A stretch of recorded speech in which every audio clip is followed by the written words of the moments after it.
Hello everyone, in today's video, I'm going to show you how to connect Fundednext to Ninjatrader. First, log into your Fundednext dashboard. Then, go to My Accounts and open Platform Info. Next, check if Ninjatrader, either Ninjatrader 8 or 7, is supported. Keep in mind that not all Fundednext accounts support Ninjatrader. If your account does not support it, you can only use MT5 or MT4. After that, go to the official Ninjatrader website. Then, download the version supported by Fundednext and install it on your PC or laptop, since Ninjatrader is Windows only.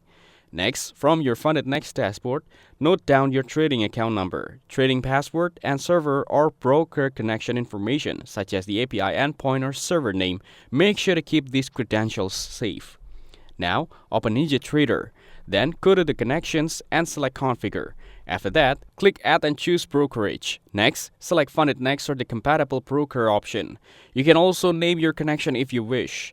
After that, enter your credentials, fill in your account number or login ID, trading password, server or API details, and any additional broker-specific settings. Then, click Apply or OK. Next, go to Connection again, select your Fundednext connection, and click Connect. Wait for the status to show connected. Once connected, check your account balance in Ninjatrader's Control Center to confirm everything is working. That's it. Thanks for watching. Don't forget to like and subscribe for more videos.